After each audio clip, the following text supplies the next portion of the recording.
Alors j'ai décidé de reprendre les lectures hydratantes en vous lisant un passage de ce Repenser le colonialisme. En fait, il s'agit de l'introduction d'un article coécrit par Frederick Cooper et Anne-Laura Stoller. Le titre original, c'était Between Metropole and Colony, Rethinking a Research Agenda, de l'ouvrage collectif dirigé par ces deux auteurs, Tensions of Empire, Colonial Cultures in a Bourgeois World.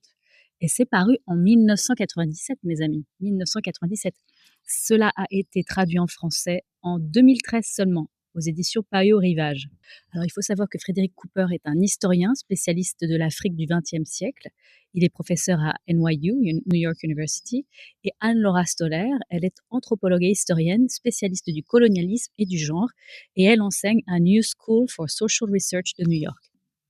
Il s'agit du chapitre premier, intitulé Les études coloniales et les ambiguïtés de la différence. Plusieurs explications ont été posées ces dernières décennies pour rendre compte de la nature profonde de la question coloniale. Selon certains chercheurs, les colonies étaient un domaine d'exploitation sur lequel les puissances européennes pouvaient extraire des terres et de la main-d'œuvre et utiliser des méthodes de production qui, en métropole, devenaient économiquement moins réalisables et politiquement impossibles. De ce point de vue, les colonies étaient des endroits où les marchands européens pouvaient trouver des marchés privilégiés, à l'abri de la concurrence internationale, et approvisionner ces marchés en produits fabriqués par des esclaves, des travailleurs contractuels et de manière toujours sélective, des travailleurs libres. Selon d'autres chercheurs, les colonies représentaient des zones exemptes des inhibitions générées par des cultures européennes de plus en plus bourgeoises. Dans ce modèle répressif de l'histoire, les colonies étaient des lieux d'opportunités sexuelles et économiques débridées où l'homme pouvait donner libre cours à ses pulsions.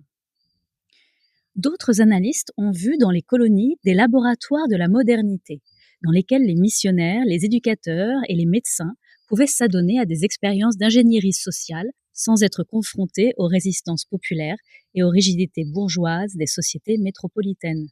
Dans ce contexte, les mesures de l'homme étaient la rationalité, la technologie, le progrès et la raison, des échelles soigneusement étalonnées au bas desquelles les Africains et les Asiatiques se trouvaient relégués. Enfin, selon une multitude de travaux, les colonies étaient l'endroit où se trouvait l'autre, par rapport auquel s'exprimait l'idée même d'européanité. Ces approches mettent toutes le doigt sur des caractéristiques cruciales de l'Empire dans l'Europe des 19e et 20e siècles. Mais chacune peut être trompeuse à certains égards. Ces laboratoires de la modernité, ainsi que le notent les auteurs cités plus haut, ne réussirent jamais à instaurer des conditions contrôlées sur le sol colonial. Ce que les Européens trouvèrent dans les colonies fut non pas un espace ouvert à leur domination économique, mais des populations capables de contourner et de saper les principes et les pratiques sur lesquels se fondait l'extraction ou le développement capitaliste. Par exemple, tant en Afrique que dans les Antilles, le passage au salariat se heurta à la capacité des anciens esclaves de se transformer en autre chose que des salariés. En Afrique et dans le sud-est asiatique, les efforts incohérents déployés par les régimes coloniaux pour encourager la production paysanne à un moment et à un autre moment imposer aux paysans une agriculture de plantation se heurtèrent à des résistances que les États coloniaux français, britanniques et hollandais n'avaient pu anticiper et ne purent contrôler. Tout en faisant la promotion de leurs colonies, en les présentant comme des lieux où les hommes colonisateurs pouvaient assouvir leurs fantasmes sexuels, les élites coloniales étaient néanmoins déterminées à fixer des limites à la population colonisatrice, à empêcher ces hommes de s'indigéniser, à contenir la prolifération d'un métissage qui discréditait leur prétention à la supériorité et donc la légitimité de la domination blanche. En Europe, comme dans les colonies, la survie raciale était souvent perçue comme reposant de manière précaire sur une stricte observation de prescriptions culturelles, essentiellement sexuelles. D'autres approches de la rencontre coloniale ont été proposées par des anthropologues et des historiens, travaillant sur les conséquences de la conquête pour les coloniser et sur l'impact de la violence physique et culturelle sur l'organisation sociale et économique indigène. Si l'anthropologie est parvenue à renoncer à l'étude des communautés isolées sur laquelle elle se concentrait initialement, il lui a toutefois été plus difficile de voir dans le colonialisme autre chose qu'un processus abstrait, de cerner les changements et les tensions au sein des projets coloniaux, avec une précision comparable à celle de son analyse des réactions des populations visées par ces projets. De leur côté, des historiens de l'Afrique et de l'Asie tentent depuis les années 60 de réfuter l'hypothèse d'une tradition plus ancienne de l'histoire impériale en cherchant à démontrer la complexité des réactions non occidentales à la domination politique et économique de l'Europe. Ces deux disciplines ont attribué aux entreprises coloniales plus de cohérence qu'elles n'en avaient effectivement. Ni l'une ni l'autre n'ont suffisamment examiné comment les dirigeants impériaux remettaient en cause leur hégémonie et révisaient leurs conceptions lorsqu'ils étaient confrontés à des clivages au sein de leur propre camp et à des contestations au sein des populations qu'ils s'efforçaient de gouverner. Les régimes coloniaux ne furent ni monolithiques, ni omnipotents. Une analyse plus minutieuse révèle l'existence de programmes concurrents pour l'exercice du pouvoir, des stratégies concurrentes pour le maintien du contrôle et des doutes sur la légitimité de l'aventure. Il n'est pas évident que l'idée d'être à la tête d'empire ait durablement séduit les populations européennes ou qu'un ensemble cohérent de programmes et de stratégies de domination ait convaincu de larges franges des populations métropolitaines, pas plus que les termes dans lesquels les régimes présentaient leur pouvoir aient impressionné ou convaincu une grande partie de la population colonisée. De même, il n'est pas du tout évident de savoir comment et jusqu'à quel point ceux que l'on considérait comme des agents impériaux fiables, les planteurs, les petits fonctionnaires et les subalternes des armées coloniales, se sont réellement investis dans ces aventures. L'identification des programmes de colonisation concurrents et l'analyse des mécanismes de préservation des frontières culturelles ne sont pas de simples exercices académiques. Les taxonomies sociales autorisaient à certains moments certaines formes de violence, le classement dans telle ou telle catégorie, exposée au meurtre ou au viol en toute impunité. Ces taxonomies pouvaient ouvrir ou bloquer les possibilités de mariage, de logement, d'éducation ou de pension. D'un autre côté, les critères d'appartenance à une catégorie révélaient la perméabilité des frontières, ouvrant des possibilités de revendication pour les groupes interstitiels des sans-mêlés et des petits blancs, ainsi que pour ceux plus clairement identifiés aux colonisés. L'idée d'une réaction ou d'une résistance indigène à une initiative impérialiste, un des thèmes favoris des chercheurs depuis les années 60, ne rend compte ni de la dynamique de chacune des deux parties en présence, ni de la manière dont ces deux parties ont été définies.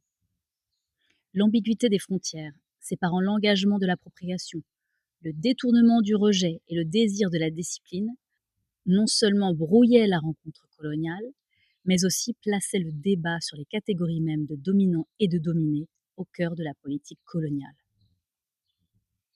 La tension impériale la plus fondamentale résidait dans ce qui est devenu un thème central, évident aujourd'hui, de récents travaux sur le colonialisme, à savoir le fait que l'altérité du colonisé ne fut ni inhérente ni stable. Pour l'homme comme pour la femme, cette différence devait être définie et maintenue. Cette ouverture analytique ne s'est toutefois pas focalisée autant qu'on aurait pu l'attendre sur les conséquences pour la vie quotidienne des gens de l'existence de ces catégories mouvantes. Des frontières sociales clairement définies à un moment ne le restaient pas nécessairement. En poursuivant une mission civilisatrice destinée à transformer des populations colonisées en agriculteurs ou ouvriers disciplinés et en sujets dociles d'un État bureaucratique, les États coloniaux furent amenés à s'interroger sur la dose de civilisation qui servirait au mieux leur projet et sur les conséquences politiques que risquerait d'entraîner une civilisation excessive. Ainsi que l'a montré Fanny Colonna à propos de la politique éducative de la France dans l'Algérie coloniale, le critère de l'excellence d'un élève était non pas d'être pris pour un Français, mais de témoigner d'une aptitude à fonctionner en intermédiaire équilibré, ni trop éloigné de la société kabyle, ni trop proche des normes françaises. Les diverses approches adoptées face à ce problème ont façonné l'image que les régimes coloniaux avaient d'eux-mêmes. Les responsables britanniques se félicitaient d'avoir pour objectif de créer de meilleurs Africains et se moquaient de la France qui voulait transformer les Africains en Français. Ils avaient doublement tort. Les Africains qu'ils voulaient créer étaient des Africains issus de leur propre imagination, tandis que leurs homologues français étaient extrêmement ambivalents sur ce que pouvait ou devait être la francité de leur sujet. Les responsables coloniaux des Indes néerlandaises tenaient pratiquement le même argument, mais plus curieusement à propos d'une population qui n'était clairement pas indigène, à savoir les enfants de pères européens et de mères asiatiques, pour lesquels ils mirent en place un programme d'enseignement et une structure de formation professionnelle minutieusement conçue afin de les transformer en ce qu'un responsable néerlandais appela des indigènes perfectionnés et non des imitations d'Européens. Si l'ingénierie sociale déployée par les colonisateurs n'explique pas tout, elle offre cependant un point de départ pour examiner comment les gens qui vivaient à l'intérieur de ces catégories pouvaient contrer son action. Louise White a montré que si les Africains prenaient au sérieux le savoir technologique et médical affiché par les Européens, ainsi que les nouvelles formes de travail associées aux technologies importées, ils l'interprétaient néanmoins en termes de pouvoir et de danger incompréhensibles pour les responsables coloniaux. Aux Philippines, comme en Afrique, les populations écoutaient ce que les missionnaires avaient à dire, mais brouillaient leur message, parfois en trouvant dans la communauté missionnaire des éléments utiles et significatifs, et parfois en utilisant l'éducation reçue à la mission pour obtenir des avantages séculiers, parfois en affirmant que leur conversion les autorisait à diriger les organisations religieuses elles-mêmes, et parfois en démontant la doctrine et l'organisation pour construire un système religieux, voire un mouvement révolutionnaire entièrement nouveau, qui n'était ni le christianisme européen, ni une variante reconnaissable des pratiques religieuses locales. Les études de Vincent Raphael sur l'endiguement tagalog du discours missionnaire aux Philippines et de Reynaldo Ileto sur les adaptations populaires du mystère de la Passion et d'autres récits religieux réalisés lors de la mobilisation contre la domination espagnole témoignent de ce phénomène. Comme l'a montré Karen Fields, les mouvements nés de l'activité missionnaire chrétienne en Afrique, et notamment Watchtower, furent une critique frontale des projets soigneusement élaborés par les responsables coloniaux. Les membres de Watchtower fondèrent des réseaux et des croyances religieux qui mirent en lumière la totale inadaptation de la structure légitimatrice que ces responsables avaient tenté de mettre en place. Structure construite autour de l'idée d'autorité traditionnelle négociée avec les chefs africains dans le cadre du système de gouvernement indirect. Edward Said a fait une observation analogue à propos des intellectuels coloniaux. D'un côté, ils utilisaient leur propre participation civilisée à l'éducation et au commerce pour dénoncer les hypocrisies de la domination coloniale. De l'autre, ils affirmaient que les cultures indigènes proposaient des options viables aux normes de la culture bourgeoise européenne. Les étudiants coloniaux, pour leur part, contestaient les présentations qui étaient faites des cultures indigènes et les prétentions européennes à la supériorité technologique et scientifique. En France, par exemple, les étudiants vietnamiens protestèrent ouvertement contre l'image idéalisée que l'exposition coloniale de 1931 à Paris donnait de leur propre société. Paul Gilroy a montré que diverses expressions de la culture populaire et de la production littéraire ou philosophique issues de la diaspora africaine, en Afrique, dans les Amériques et en Europe, témoignaient de liens complexes avec la culture occidentale, qui allait au-delà de son simple rejet ou d'un désir de lui construire une alternative authentique. Selon Gilroy, l'esclavage, le colonialisme et le racisme donnèrent à leurs victimes un regard privilégié sur la modernité, qui révélait crûment les limites du progrès économique, de la participation politique et de l'inclusivité sociale. L'Atlantique noir devint un endroit crucial pour la transformation de cette modernité, en raison notamment de l'ambiguïté du contact de la diaspora africaine avec elle. Ainsi, contrairement à ce qu'affirment invariablement nos historiographes, le monde du haut colonialisme ne fut nullement manichéen. La définition des frontières des colonisateurs et l'analyse de la production de ces frontières s'avèrent une tâche aussi difficile que l'exploration des multiples strates du discours et de la politique d'opposition. Plus on examine les archives coloniales, et plus on constate que l'on consacra de très longs débats et d'énormes sommes d'énergie politique et culturelle à définir des dichotomies et des distinctions qui n'eurent finalement pas les effets prévus. Le concubinage entre hommes européens et femmes asiatiques, sur lequel l'État des Indes néerlandaises fermait les yeux quand il concernait les élites européennes, renforça certaines hiérarchies de domination, mais généra des milieux domestiques et des styles culturels qui en ébranlèrent d'autres. Le fait est que ces États coloniaux furent souvent occupés à définir un ordre des choses selon des principes indéfendables qui eux-mêmes affaiblissaient leur capacité à gouverner. Notre insistance sur le flou des catégories ne vise pas à suggérer que le discours sur la fixité des races n'est qu'une pure fiction.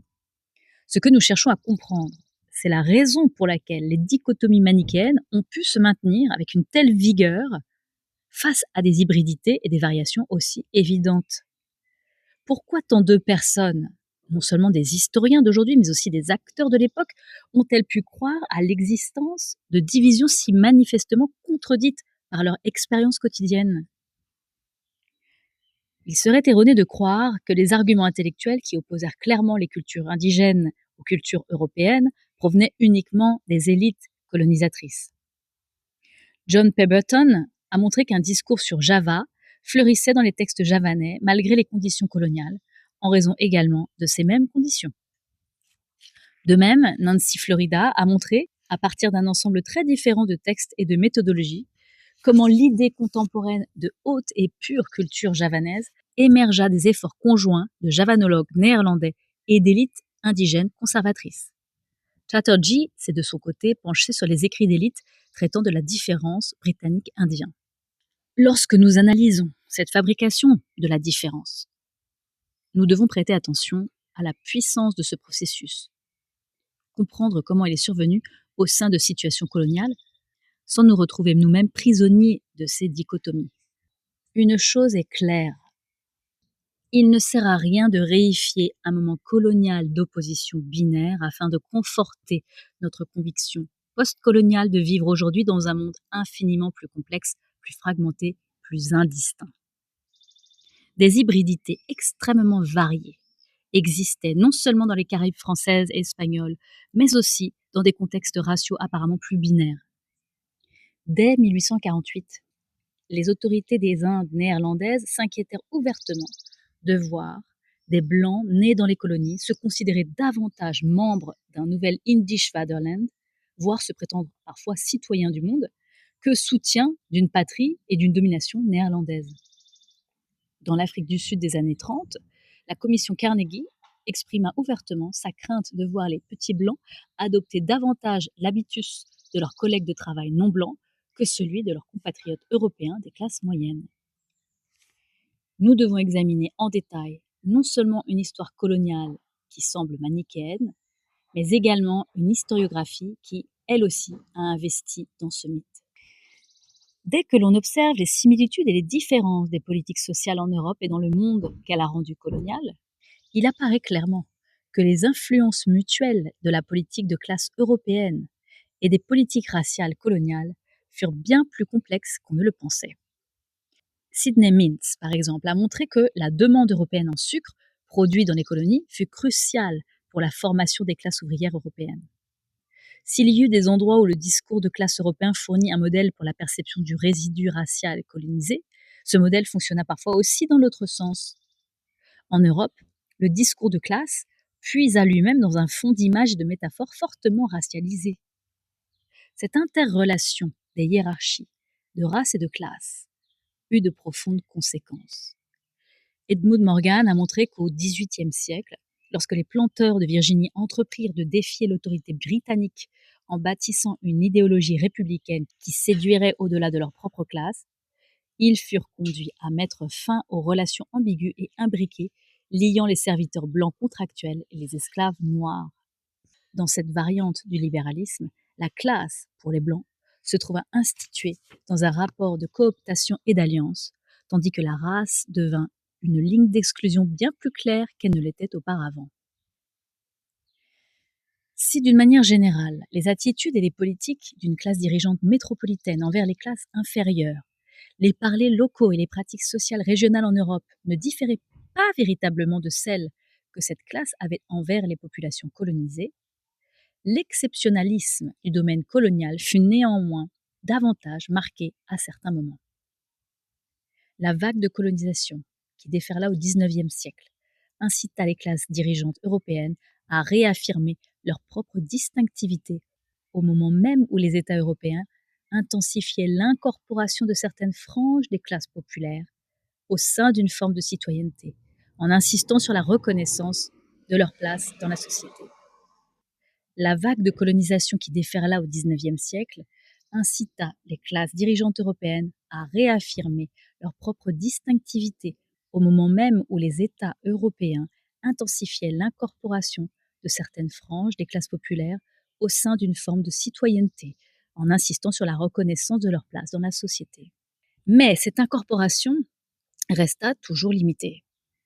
Ce qui est frappant, c'est que la consolidation du pouvoir bourgeois en métropole et en outre-mer reposa grandement sur un discours sur la civilité polyvalent, qui mettait en avant différents critères définissant sa mesure et pouvait, à divers moments, entraîner la politique de l'État dans des directions opposées.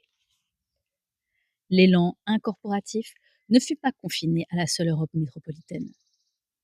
Les projets coloniaux reposaient fondamentalement sur une tension entre les notions d'incorporation et de différenciation différemment pondérées à différents moments. Il ne faut pas voir là la différence entre une impulsion libérale d'un côté et une réaction conservatrice de l'autre. Les politiques de réforme sociale dérivaient invariablement d'un équilibre subtil entre des programmes liant les intérêts de groupes spécifiques à l'État colonial et des politiques maintenant un éventail de distinctions culturelles conçues pour réfréner et limiter les aspirations de ceux qui étaient gouvernés. Si la pensée raciale fut un principe organisateur et un important thème discursif, elle ne s'exprima pas toujours aussi ouvertement que le laisserait penser la perception commune du racisme scientifique. Le terme race fut en effet évité aussi souvent qu'il fut appliqué. Cela ne signifie pas que le critère de la race disparut avec l'émergence d'une rhétorique officielle qui le condamnait.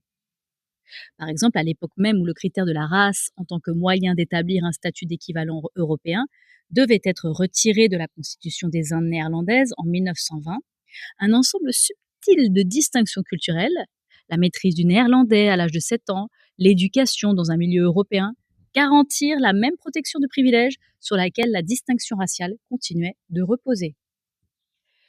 De même, dans les années 40, lorsque les décideurs politiques français et britanniques se persuadèrent finalement que les Africains pouvaient sortir de leur milieu tribal et devenir des ouvriers disciplinés, des agriculteurs dynamiques ou des fonctionnaires responsables, leur condamnation de l'arriération culturelle des Africains qui n'avaient pas fait cette transition revêtit une sévérité qui n'était pas aussi évidente à l'époque du gouvernement indirect.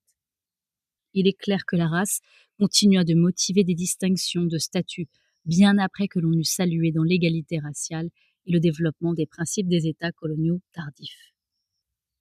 Il est cependant plus intéressant d'observer à quel point certaines composantes des mécanismes intimes de l'Empire, considérées aujourd'hui comme constituant le fondement du racisme culturel, ont été affinées lors de débats sur des notions telles que les arrangements domestiques, l'éducation familiale des jeunes enfants, l'enseignement préscolaire et l'usage de la langue, qui sont aujourd'hui encore perçus comme des sites de subversion et des menaces pour les frontières intérieures des États-Unis et des pays européens.